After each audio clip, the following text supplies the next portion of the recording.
This podcast episode is sponsored by ChiefAIOfficer.com, offering training and certification through the International Association of Chief AI Officers. Interested in a new career or leveling up your value in the marketplace? ChiefAIOfficer.com can help.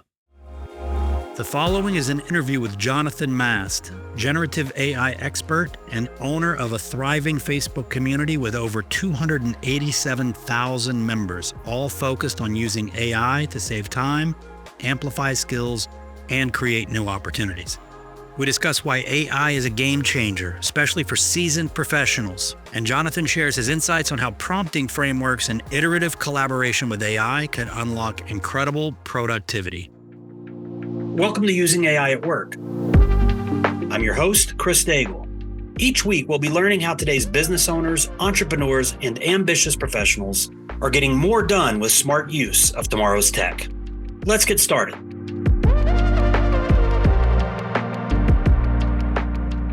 Okay, everybody, welcome to this episode. Jonathan and I had a chance to briefly speak before we got started, and we're in for quite a treat, especially for those of you who are looking for practical, actionable, how do I do this today? Not necessarily like, where's the future of AI or anything like that. So, Jonathan, I'm not going to steal the thunder. I want you to share what you're doing over there on Facebook. But if you don't mind, maybe just kind of let everybody know where we're at today and kind of how you arrived into being a recognized AI expert. Yeah, well, thanks for having me on. I'm excited to have a conversation. So I love to tell people I'm a 55-year-old old guy with ADD who discovered AI, and it blew my mind in a very positive way because especially for being that quintessential ADD entrepreneur. I spent many years in the digital marketing world, ran an agency. But when ChatGPT really came out with that interface that made it accessible, all of a sudden I started realizing that this was a phrase I use that I know is attributed to AI now, but this is really a game changer. Yeah. And I, after 15 years in the digital marketing world, said, hey, that entrepreneur bug kicked in. I want to do something different. I really want to help people understand how transformative, and I say that in the best positive way, that AI can be in their lives. And was fortunate enough to be in a situation where I could do that. And we kind of started off, as you and I were talking, we started a Facebook group to basically teach people how to leverage AI, how to save time, how to make a few bucks extra, how to do more for their clients. And it's grown and grown and grown. And as I said, I just checked a minute ago when we got on, we're at 286,000 people Holy in that group at the moment. So when did you start this group, and what has that growth of that group been like? Like everything else, it's a snowball. I know you're in Texas, so that's probably can't relate to a snowball, but it starts small and it grows and it grows and it grows and it grows. We started it, I believe it was in May of 2023, and literally I was sitting out in the middle of nowhere, camping. Thought I have nothing to do today. Let's start a Facebook group. Let's have fun, and it really is fun. I enjoy it tremendously. I love sharing with people. I'm a big prompting guy, so I love trying to help people figure out how to ask AI questions and get the results that they want.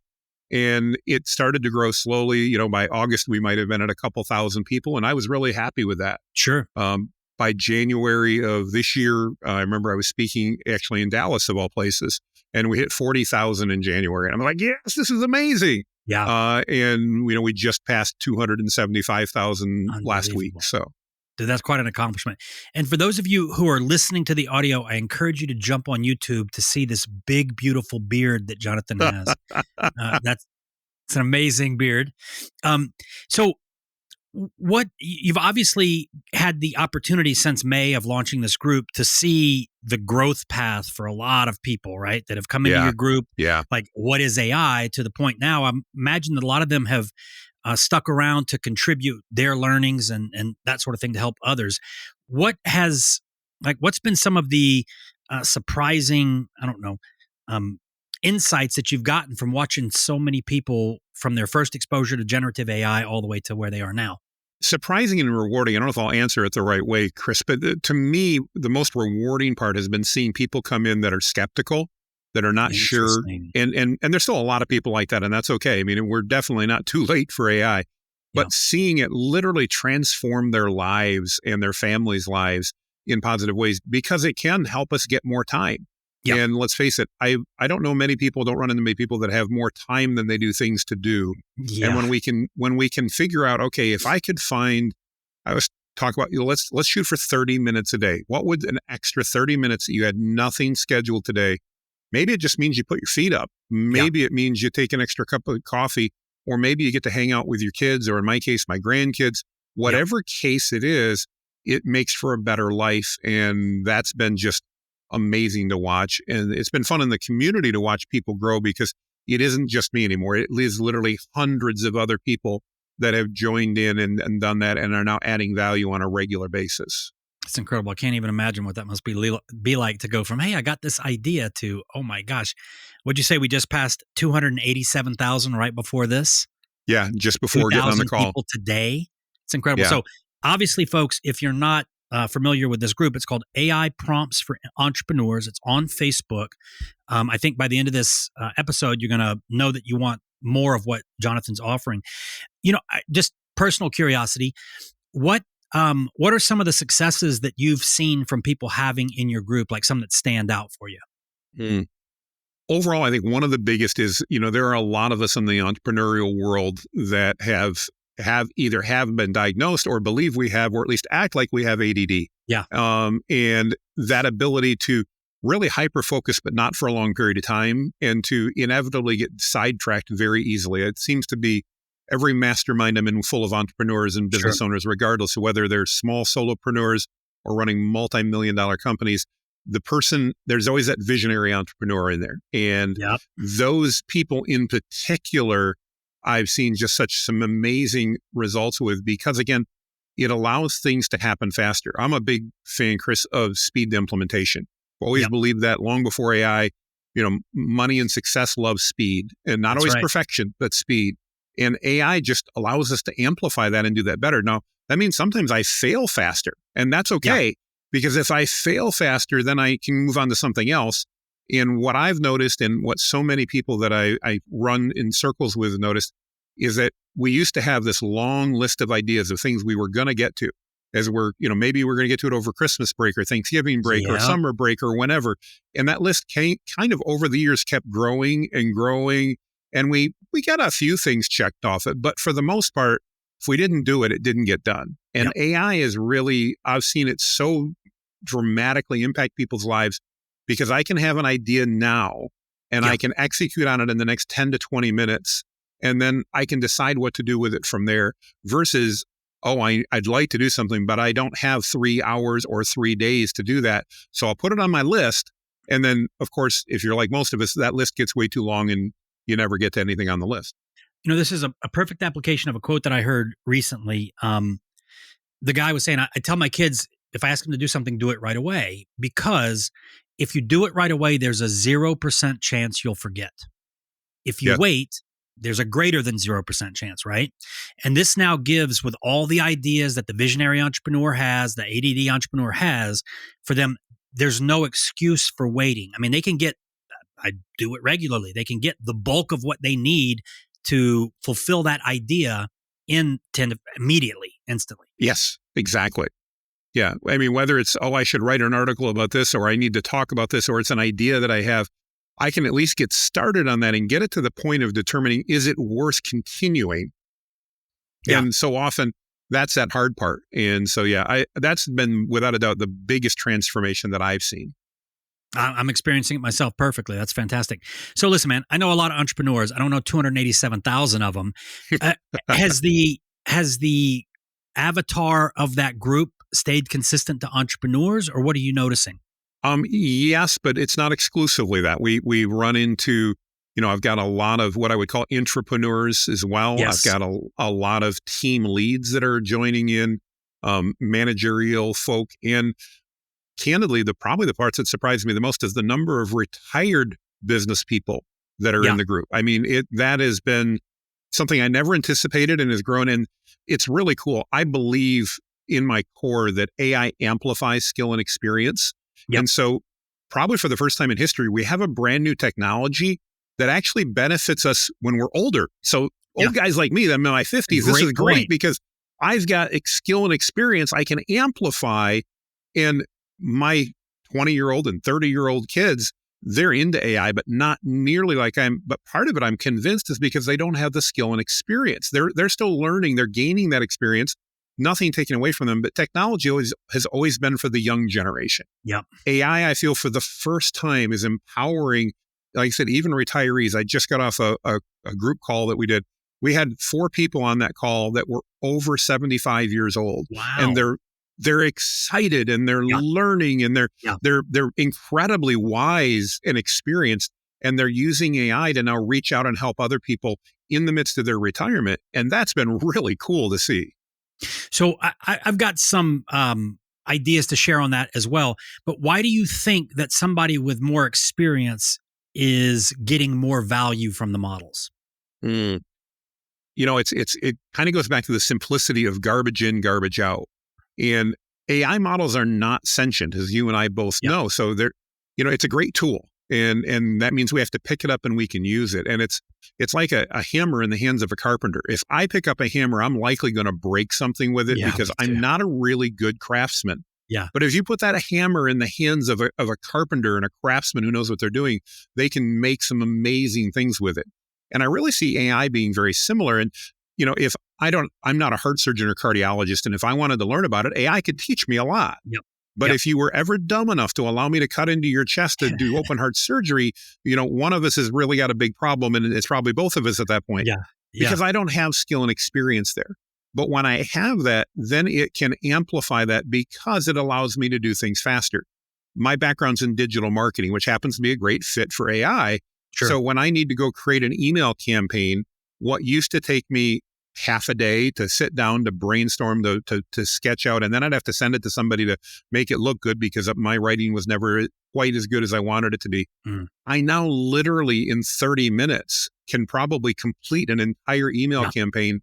And because I know how to prompt it, because I'm not just going, well, write me an email campaign. Right. I know what variables to give it because I have experience in that area.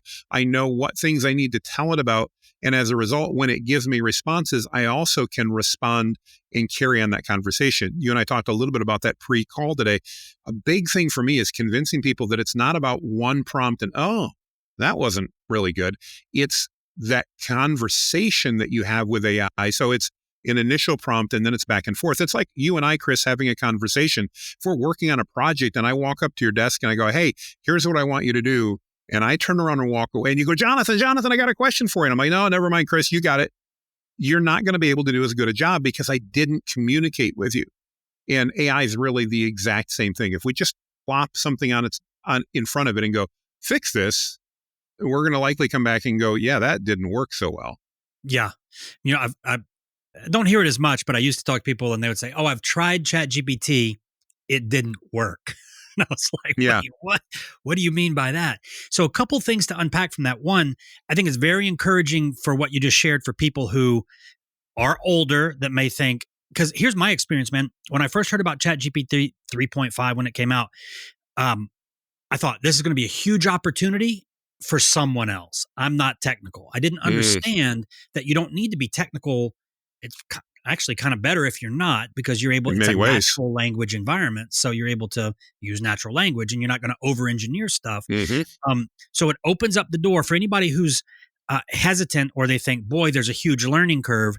What I tell people is that the hard part, you already did it. Your career, the things that you learned over your career gives you the ability to know, this is what I really want to ask for. So those prompts end up being better. Second thing you said, our company chief AI officer, we talk about this prompting framework, which is it stands CAIO, command, assess. Is this what I wanted? Right. The I is for iterate.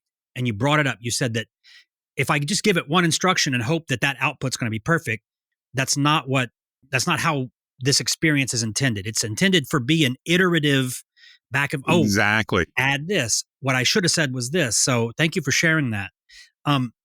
You mentioned pre-call about that you put a lot of energy into the subject of prompting. And obviously that's the ticket. Ideal input will result in ideal output from the models.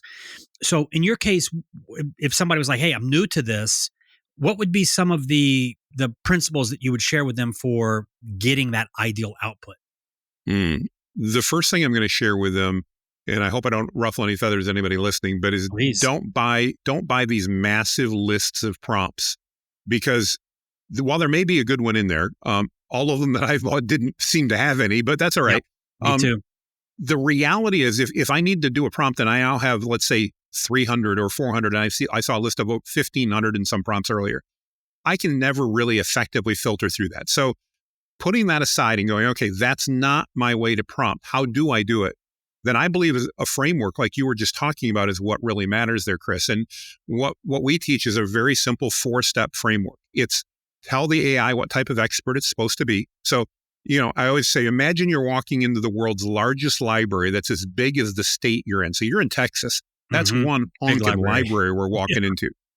If you don't have some way to guide you to the right section of the library, you'll sooner or later find what you're looking for, but it's going to take longer. Yeah. And AI is no different. It's got so much information. Now, it's a computer, so it's really fast, but it also can get confused on occasion. So if I start by saying, this is the type of expert I need you to be, I can narrow it into the right section of the library really quickly. Then the part that we find a lot of people miss is context. We need to tell it about what we're doing. So I gave an example of an email campaign. I then need to explain, what is it I'm trying to promote? Who is the audience? What are their pain points? Now, AI is going to know some of that, but I have to provide it with as much as I can. And then the third part's the simple part. That's your question. What's my question? And I think probably the most transformative is what we recommend as the fourth part. And it's really good for ADD guys like me who can't remember what to do. And that's just, we end the prompt with saying, ask me any questions you have. Because AI has been programmed to make assumptions, and we all know what happens when we make assumptions. Yep. We can talk about the south end of a northbound mule or something like that. Yep. It's a problem. And AI will do that, and when it does it, it gives us, generally, it's not very on target with what we want. But if you tell it, ask me clarifying questions, it then will go, well, Jonathan, it'd be really helpful if you told me more about your audience, or if you explained how many emails you want in this campaign. And then it does so much better job at giving us a relevant and accurate response. This is interesting because I think there's a lot of people that probably would think their understanding of using ChatGPT or Claude or whatever their model of choice is that they go in, they ask it a question, they get the answer. And what you're suggesting here is if you want ideal output, you go in, you ask the question, and it asks you questions. So there is more of a process than there is an event. Exactly. Let's go back to instructions. Makes a lot of sense. Let's talk about context. How rich are you suggesting that the context needs to be to kind of outline the challenge or the issue that you're dealing with? It can be relatively simple and still get a very good result. I think it's the old 80-20 rule. We get 80% of the way there very quickly. Okay. And that last 20% takes a lot more work. But the reality that I found is, especially again for me with my marketing background, if I'm trying to do marketing or brainstorming or things like that, if I can go from an 80% to an 87%, that means I'm probably significantly beyond everybody else that stopped at 80%. And so it's worth that in my mind to do that. But that's really where the step 4 comes in, because if you miss something, AI is intelligent enough, I say that in air quotes, to go, I really needed these 4 variables and you only gave me 2 of them. And then it will ask you for the other variables. And that, giving it that context, which is really what it's all about, I think is what refines our responses to be more accurate and more relevant to what we wanted. This is interesting because I spend probably on an average day 3 to 4 hours interacting with the models, prompting directly. Mm-hmm.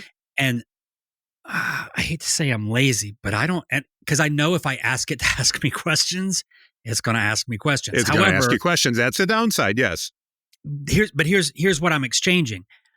If I ask it to do that, I'm spending less time in the iteration process. Exactly. Right? Yeah. And now I find myself having to go back and correct, what I should have done in this prompt and that sort of thing is this. And if I would have just said, ask me the questions, I would have probably gotten more closer to ideal output a lot faster. So thank you. That's what I found. And again, being a very impatient ADD guy, yes, you're right. It takes me a couple minutes longer to do that prompt. but I have to do very little on the back end then because I've already gotten narrowed in so fast. Yep. It's kind of like if I was going to go on a road trip, I'm in Alabama, you're in Texas. And if we just said, all right, drive to Texas. Texas is a big state. I can get to Texas. But once I get to the border, it's like, okay, Chris, where in Texas am I supposed to go? And you can say, well, I'm on the west side. Okay. I can drive to Dallas, Fort Worth and go, okay, I'm in the middle. Where do I? Oh, yeah. But yet if we start off with, okay, Chris, I got a couple questions. What part of Texas am I going? Now I can drive right to where I need to go and I'm going to get there faster, or at least get in the vicinity of where I want to go faster. Okay, let's go into that because I'm game. I'll start doing that. I'll try it. Now, when I'm in a like for instance, right now we're doing a lot of strategy work. Right? Mm-hmm. We had a 5-hour strategy session with our advisors. I took that transcript in. I fed that as context for it to in that thread and that sort of thing. Are you? Is that ask me the questions you need? Is that something that's done once, or are you doing that throughout as you're approaching new subjects within the thread? I always want to do it at the beginning, but then it's really up to how much I think is relevant at that point. So, for example, if it asks me a bunch of questions, I don't answer them and then say, ask me any more questions. I trust that was good. But if I start changing or iterating as I go through the process, especially when I'm doing brainstorming or things like that, what I've pretty much gotten to the point is anytime, let's say you and I were brainstorming together, Chris, anytime we're brainstorming that I would expect you to have questions for me, I'm going to ask the AI model to ask me those questions. And sometimes it will, sometimes it won't. More often than not, it does because I probably forgot stuff. But that is super helpful. The other thing that's part of that I've found works helpful, let's say it gives you 5 questions it wants answered, and you only know the answers to 3. Mm-hmm. Even by answering those 3, you're going to dramatically improve the response, even if you go, I don't know on the other 2. A lot of times when it comes to questions, especially as I'm doing stuff, it'll say, tell me about what are the 3 major pain points this audience has. And if I'm in a hurry, which is typically, it's like, you tell me. Yes, and I do the same thing. It will then use sometimes. Its knowledge base to pull. And in an area like that, that's relatively predictable, I'm comfortable with using its knowledge base to do that. Not a big deal. This is understanding prompting is something that is a linchpin skill set for anybody that wants to benefit from AI. I mean, even if you're saying, well, I don't use ChatGPT, I'm just using, HeyGen or any of the Gen AI tools, there's still some element of instruction that needs to be given to the models in order to get, again, that ideal output. One of the areas that a lot of our listeners is they're interested in, they're that avatar you described. They are mature business people. They've had a career in a certain industry or a certain role, and they see AI as an opportunity for them to, I'm not going to say retire early, but perhaps not be as much in the rat race, leverage their warm network from all the 25 years, 30 years in a career. They got people who know them, like them, trust them. They want to come outside of their standard 9 to 5, learn AI, but then go back and be that resource for their warm network. Are you seeing, is that a theme or a dialogue that happens in your Facebook group? All the time. Yeah, we're seeing a lot of that happening. Again, really in my mind, I'm oversimplifying, but that's how my ADD brain thinks. It's amplifying that skill and experience they have. But what's cool is it's allowing them to focus on the parts of it that they love. Yeah. So they're able to step away in many cases, at least largely, from the aspects they go, yeah, well, that's part of the job, but I don't like that part. In many cases, they're able to step away from that and now focus on the things that really they're passionate about, that they're excited about. And the beauty in that is that when we use AI to amplify us in that way, we're really, in my mind, expanding and expanding that influence that we have in a very positive way. So it's actually being done at even more value because I don't need to spend time. I don't have to vacuum my house anymore because I've got this amazing little robot vacuum that goes around and vacuums my house. Now, my wife says it's not quite good enough, but from my perspective as a guy, 80-20, baby. Man, I don't ever need to touch a vacuum again. Not that I couldn't vacuum, but I didn't enjoy it. And the time it took me away from doing something else, even if that was taking a nap. And now that's where I see AI coming in that same type of way. It's giving us the ability, it's giving us some stretch in our schedules. It's some flexibility. We're no longer in the, okay, I got to go, because there's always more to do that day. And it gives us that ability. And I think that gives us the ability as that expert, that subject matter expert, to now do a better job of sharing that knowledge with others and adding value into their lives, because I'm not trying to do it in 25 minutes, because I know if it takes me 32, it's okay. Yeah. No, I like this a lot. So what advice do you give the people that come into your community that are like, hey, I want to learn this stuff and I actually want to monetize this skill set in my warm market? It's a great question, and I get it all the time, and it comes from different perspectives. But I always tell people, take a step back. And being a business guy for many years, take a step back and forget about AI for just a moment. Before we focus on how do I make money with AI, how do we find a problem that we can fix or you can fix, that somebody that has money is willing to pay you to fix for them?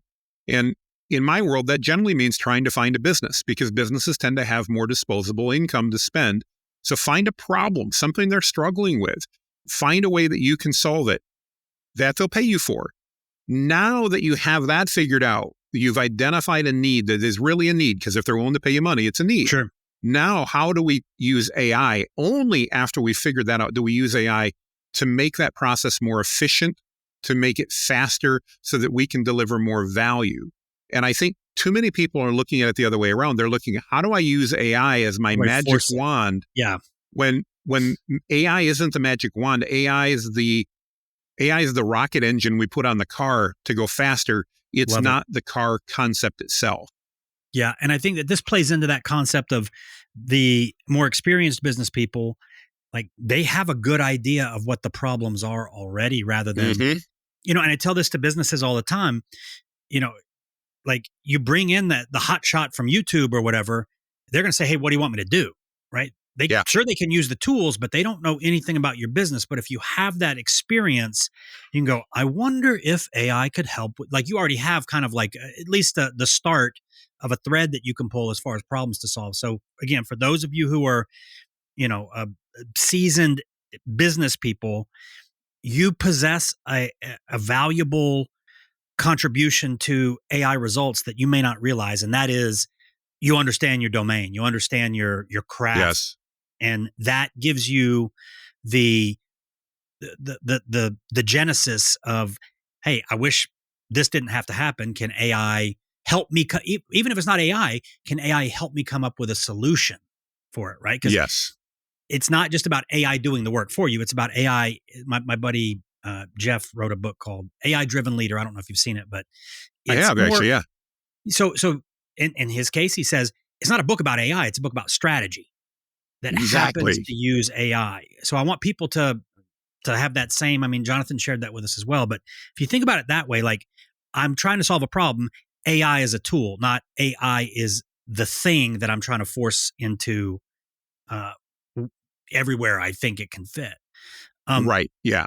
Yeah. And I think that, again, it's looking at it through that lens that makes all the difference. And the people I see being successful with AI, other than, ChatGPT and Anthropic and the major companies, but most of us aren't going to be creating new AI models. That's not what we're going to do.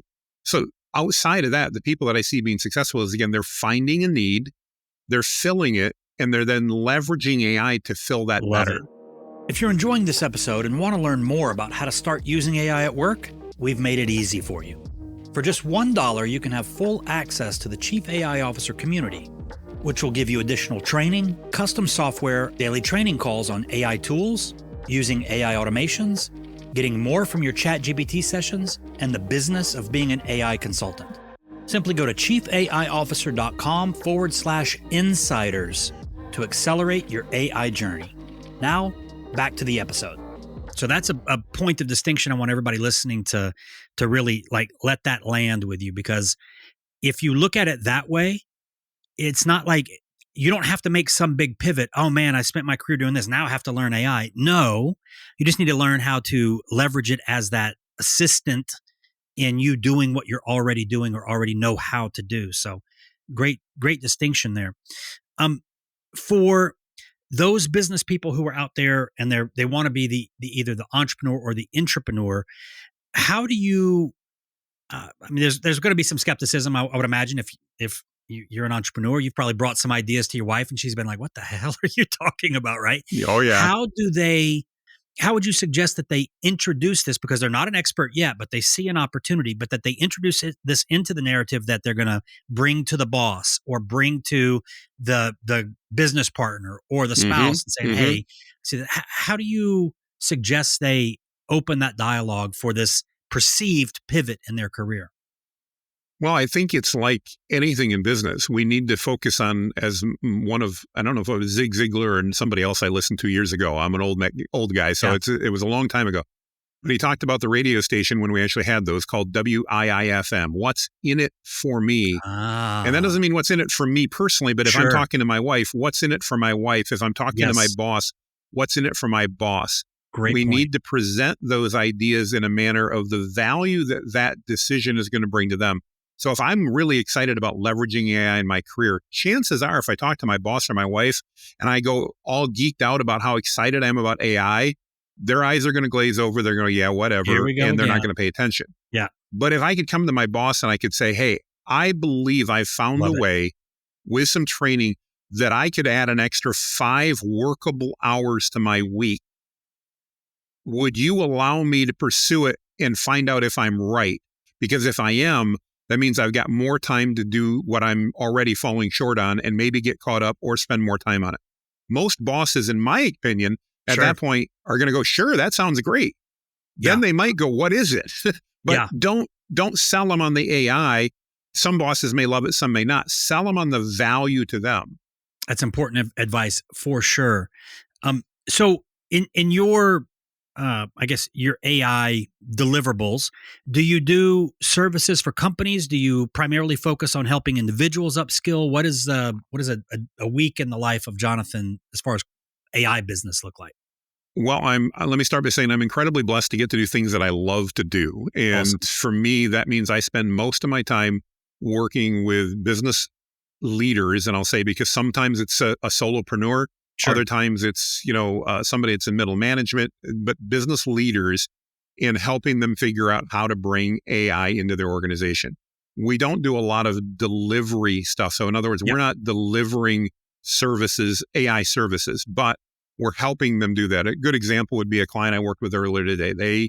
They're an accounting firm and they're trying to create some custom trained models that they can use to help them go through and analyze client stuff. Now, because it's financial data, we immediately talked about probably not the best use for a cloud-based solution because you've got financial data. Maybe we need to bring something in-house. So we're helping coach and consult them and strategize on that process. What's the model to bring in? How should they do it? How do they need to set it up? But instead of our team going in and building it all out and delivering it and then them having to pay us forever for that, we're basically focused on, let us teach your team how to do it. Let us be the guide. It's probably like, let's say I'm going to come down and do a hog hunt down in Texas. I need a guide to tell me where to go. He's not going to shoot the pig for me, but he's going to know where to go, how to do it, what I need. That's really our role. We're really that guide in the process to help make sure that your team gets to where they need to go. So let's get geeky here for a second. Were you guys able to come up with a path forward on the solution for that? Yeah, we were. Yep. So we're using a fairly major model, but that we can run locally. We worked with their IT department to make sure that everything is appropriately walled off. They invested in some pretty honky servers to be able to run everything quickly. And now their IT department is comfortable because they're the security experts. I'm not. Their IT department is comfortable that nothing used there is ever going to get out to the cloud. And so when needed, the IT department can update the large language model that's running on the local servers, but they can now, without fear of data breaches, they can be using client data, analyzing tax returns, analyzing expense reports, analyzing all kinds of stuff that they wanted to do for the premise of we've trained it or they're training it on all the laws so that it can identify two things. One, opportunities that are not being taken and overly risky opportunities that shouldn't be taken that maybe are. And how do we balance those so that the client ends up paying the taxes that are due, but not paying more taxes that are due? Yeah. So this is interesting then.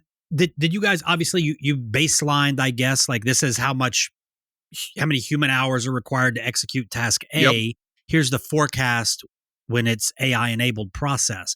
What were some of the, I guess, ballpark forecasts as far as savings of resource or time or money or whatever?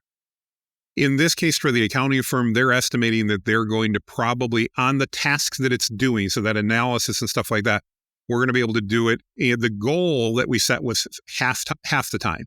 If we can do it, if we can justify it in half the time, it's worth it. Based on just some initial tests that we've done, and very initial because they're building it out right now, it looks like we're going to hit closer to 80% time savings, not 50. That's incredible. And those stories are over and over again. When we're doing delivery, we manage expectation. If you go in and say, listen, I can impact something by 80%, it sounds hyperbolic, right? Like even 50% does, candidly. I mean, a lot of times we start off with, if I could show you a 10% or 20% improvement, what would that mean? And that's enough to get most business owners really excited. Yep. And then once we get into it, they're like, we're gonna like blow that out of the water, aren't we? And we're like, yeah, we are. But had I started with that, you wouldn't have listened to me. You wouldn't have gotten the contract. So do you have a technical background, or are the internal IT teams really your liaison for that tech stuff? For the tech stuff, yeah. I'm a sales and marketing guy. That's been, I was in IT for about a decade. Then I got into digital marketing for the last 20 years, and that put me into my 50s. So that's my background, but it's really in sales and marketing, because even in IT, I sold it. I didn't develop it. I wasn't an engineer. I was the guy that drove the engineers nuts, because I'm like, sure, we can do that. And they're like, what do you mean we can do that? So yeah, I don't have that technical background. I can talk enough of the language, but I think what's helpful there is I understand some of the engineering side of it, not to the detail, but to go, I know why you're asking the questions you're asking. And it doesn't make me think like you want to kill the project. You're simply going, your job as the CIO is to make sure that this data is secure. And that means we need to have a few conversations that the sales guy, Jonathan, would rather just go, oh, it'll figure itself out. Right. But it's not that big that's a deal. why I'm not an IT and I'm not the CIO. So in my experience, pre-AI and post-AI, no slight to any of the IT people on here, they haven't been accelerants to projects. They've been friction, right? Absolutely. How do you, and one of the top questions, look, an entrepreneur, they don't, like, they're not risk, security. What are you talking about? Let's go. Yeah, exactly. Yes. Yeah. But for those who are in the company, who are supposed to be the adults in the room, those are some of the first questions that they ask. What about these stories that I've heard? Now, I haven't had those experiences, but valid questions. How do you address that when it comes up? I guess governance would be the term. So I really put on my customer service hat there. So I learned years ago, because of my sales background, when it came to customer service, if you sell something, sooner or later, somebody's not going to be happy. Even if you did everything right, there's always somebody somewhere along the way. And I learned that the best way to resolve that was to simply listen. So instead of doing what I tended to do in my 30s, which was go, oh, let's fight about this because you're wrong, which I've been known to do, not physically, but that was the argument over the boardroom table. I've now learned that it's a lot more effective to sit back in my chair and go, I'm really glad you brought that up. Can you tell me more about what your concerns are? Let me write that down. What typically happens is when they talk through them, the conversation gets them to a point where they go, you and I are actually not that far away. But we start off at diametrically opposed positions. And I found if we just let them talk a little bit and share what their concerns are, over the course of sometimes a few minutes, sometimes a few hours, we get to that point where we come together and we go, oh, you know what? Our goals are really the same thing here. It's great advice. You have a slightly different perspective, but it's no different when I ask my wife where we want to go to dinner. She says anywhere. And I go, great. How about let's go out for the buffet? Because that's what I love. And she goes, no, not the buffet. Oh, how about Mexican? No, not Mexican. Well, how about Chinese? No, not Chinese. And I'm like, well, you said anywhere. Well, yeah, but I don't like those. So, but if we just talk about it and I go, well, I'm glad you're open to anything, honey, but what are you in the mood for? She'll go, sushi sounds good, or a burger sounds good, or I'd really like barbecue. Now, guess what? Jonathan, who just wants to eat, I can go where I want to go. And it's kind of what I do with the IT guys. Or gals. I don't mean to be sexist there, but I want to understand where their concerns. And sometimes we just have to say, this is a problem. This is a roadblock. What are we going to do? Because the CEO wants to do this. Yeah. You want to do this. Your job is to help the CEO achieve their objectives within reasonable constraints. How can we do that? And generally, when we push it back in that capacity, the answer that solves it most of the time is, well, if we brought it internal, that would probably fix the problem, like with the accounting firm. Makes sense. So in that situation, if IT still feels like they've got their arms around it, they tend to let up on any resistance to. For the most part, I do find that IT departments tend to be surprisingly less interested in AI than I would think for being technically. Yeah. I mean, we look at our IT guys and go, man, they love computers. They love all that stuff, and they do. But when it comes to AI, they tend to be much more cautious and then a little bit less trusting of it. And I get it. I understand that. So it's a process. But yeah, when I think like anything in life and business, if I've got to get my team to do something that I know they probably aren't going to love to do, but I can help them come to the decision they need to do it by walking through a process and me not just dictating and going, guys, we're doing this. Because then everybody's like, I don't want to do that. Yeah. Same with IT. If I can help them work through it, that they can be part of the solution, then that level of resistance we get drops significantly. I'm going to lean on personal experience here. In the past, being a change agent for companies who they would bring in, there'd be resistance from, I guess, change management is the appropriate term. But I consistently would expect some pushback from IT. Now, that's my story. It's not necessarily everybody's story here. And I've thought about this a lot because obviously I don't want to repeat the mistakes. There's huge opportunities for us to be that bringer of AI into businesses, which is one of the things that we do. But I've thought about that a lot. It's not an IT, the security side, and that's of course, but generative AI is not really like the AI department's purview. It's a different paradigm. It's technology, yes, but it's not. It's not server configuration. It's not like deeply technical know-how for a user to be able to get as much benefit as an IT professional would. Very much so. How do you see AI's ownership within a company? If somebody said, "Who owns this?" Is this ops? Is this CIO? Is this IT? Generally, we see it fall underneath the executive leadership team, somewhere on that team. Yeah. And it's generally not just one person. There's typically an advocate that wants to kind of take it.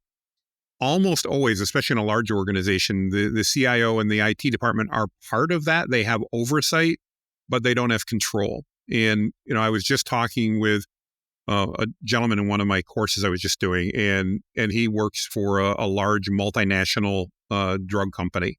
And he was just sharing with me, he goes, the thing that frustrates me so much is I've been there for 20 years. I know how to do things. I know it. But he says, he's a data analyst. And he goes, we can't use AI to do it because they're afraid to let us do it. And he goes, the funny thing is, he goes, I can literally take things and move them to my cell phone and get answers in minutes. And I can't do them because it's against company policy. Yeah. And he goes, I get it, but these are not necessarily security issues. These are not, these are, for example, the example he gave is a generic drug that they make that they need to do a huge data analysis. They've got just reams and reams and reams of data to go through. And he goes, there's nothing that's not publicly available in there. So it's not like it's going to get into somebody's hands, but we still can't use AI to do that.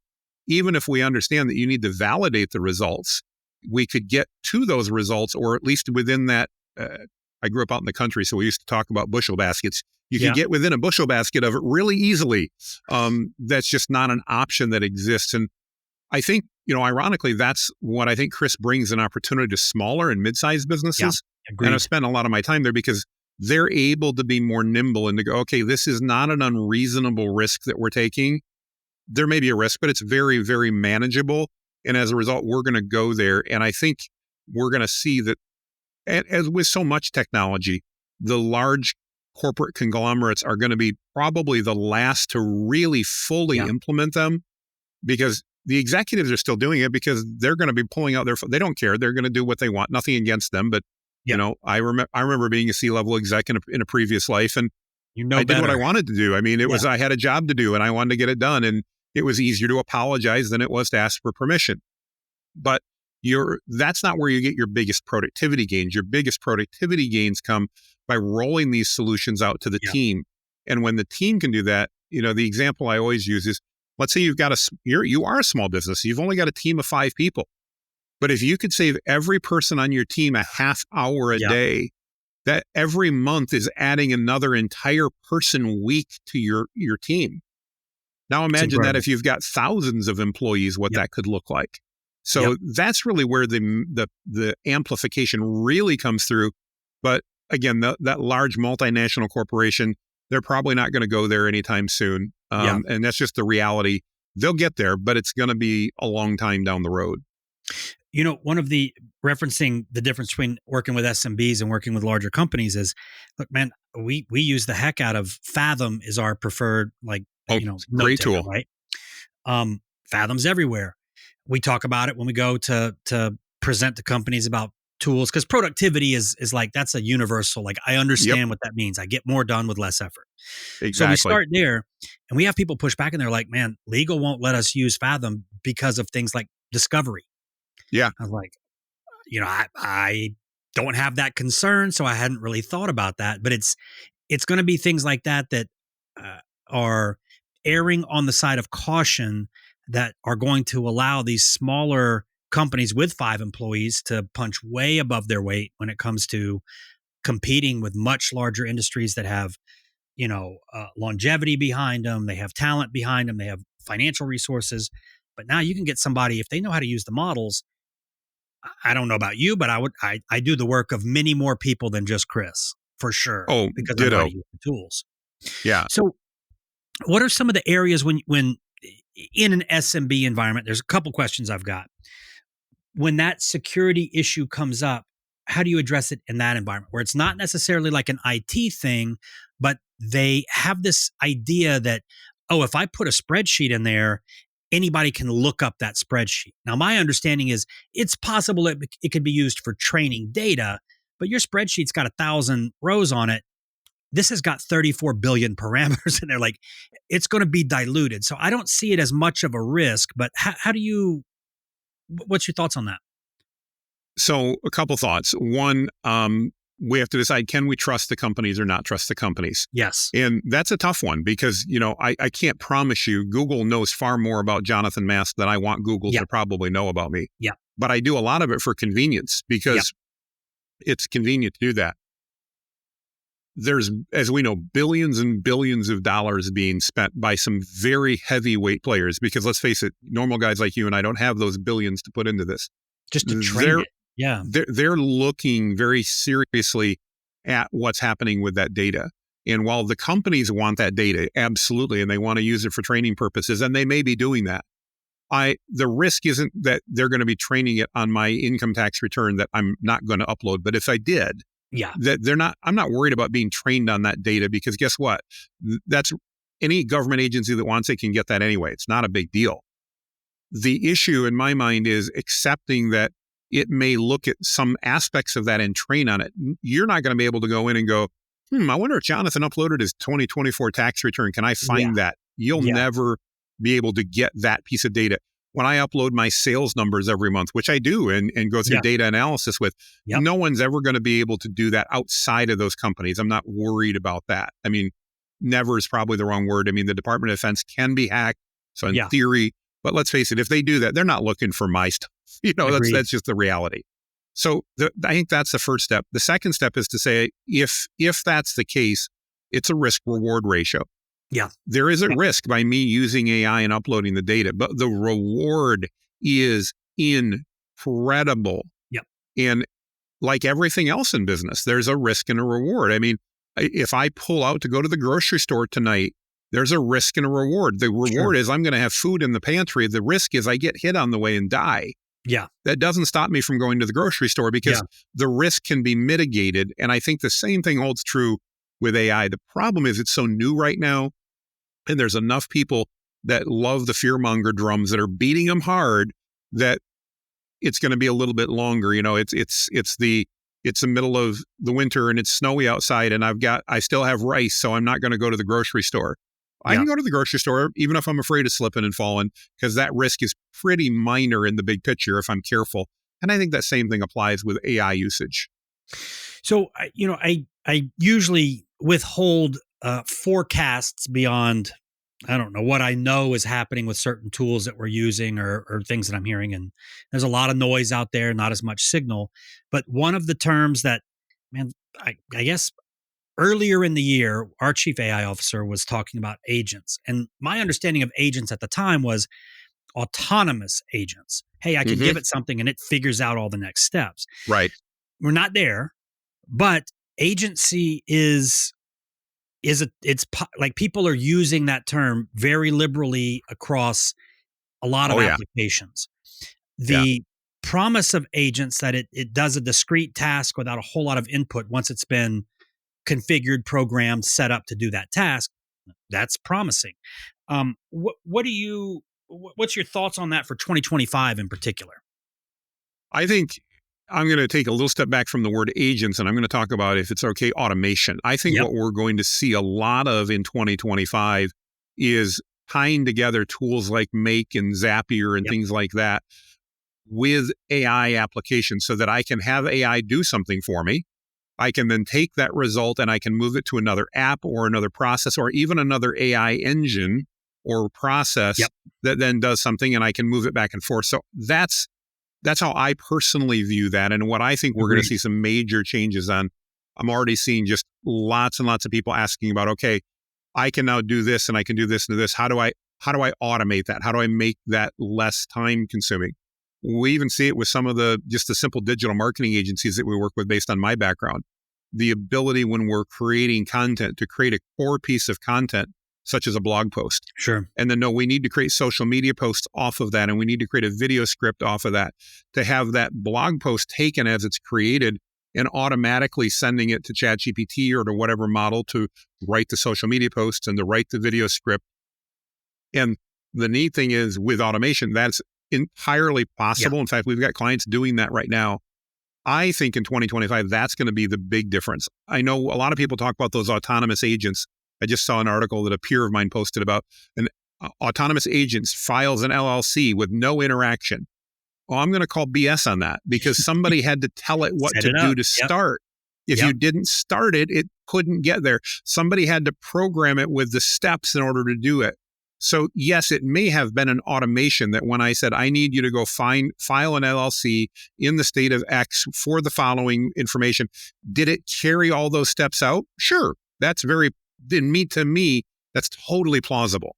Yes. But that's also entirely different than an AI woke up this morning proverbially and said, I want to form an LLC. Yeah. And it came up with a name and came up with all the information and decided to file it with the state without anybody prompting it or programming it, because that Yeah. didn't happen. Yeah. But the headlines made it sound like, I've been at people calling me and go, did you hear that? An AI formed a corporation. No. Not really. And so that's where I still see a lot of disconnect, I guess is the right word, when it comes to agents. Agreed. Yeah, that's a good distinction for everybody who's listening to this. You're going to hear that word come up a lot next year. You're already hearing it if you're paying attention to the AI space. Just replace agent with automation, and I think that you'll have a better understanding of this paradigm of what agents are now. Will there be general intelligence that can manage, certainly autonomously? Yes, perhaps, most likely, but that's not what we're dealing with in 2025. So, man, you're speaking my language. I could talk about this stuff. Like we're As could I. I love this. Yeah, and the way that you're operating is like tracking with our thesis on things and the avatars we're addressing and the issues we're dealing with. So this has been a great conversation, Jonathan, but I want people to, of course, you'll get a lot of value from the free Facebook group, but like, what else are you doing for those people who are like, look, Facebook group's great, but I'm ready to dig in. How do they plug in with what you're doing? Best thing is just reach out to me at jonathanmast.com/linktree. So it's just Jonathan, JONATHANMAST.com/linktree. It's got all my contact information there and everything else. And we do other things beyond that. But my real goal, as you and I talked up front, Chris, is I want to add value to people. Yeah. And if they see enough and they go, this makes sense, they can reach out and we'll have a conversation. If it doesn't, that's fine too. We love doing stuff in the free group. I spend a lot of time there every day. So, yeah, for sure. So Jonathan and I would never met before, but I can tell you that based on this conversation, I would certainly endorse you, listeners, to go and check out his stuff.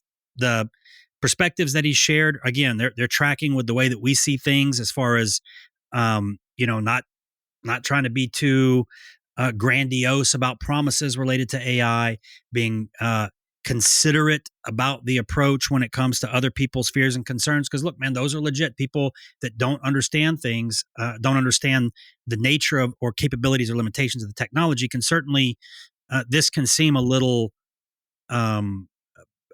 scary. So, oh yeah, I think that, and man, look, you join a group of 287,000 other people who are on the journey. I think that you're going to find people that are at your level for sure. And you will, it sounds like a great place to participate in the conversation. So I'm glad you've done that, and congrats on, damn, dude, that's a lot of people. Thank That's you. a big group. So thank you. A great platform to have. So again, thank you so much, Jonathan. And everybody, we'll be back with another episode next week. Hopefully it's as good as this one. Take care. Thanks for tuning in to Using AI at Work. Don't forget to subscribe for more conversations about how to use AI at work. And a special thank you to our sponsor, Chief AI Officer, for empowering businesses with AI education and training. Visit their website for a free AI readiness assessment and AI strategy guide to help you get started using AI at work. That's www.chiefaiofficer.com.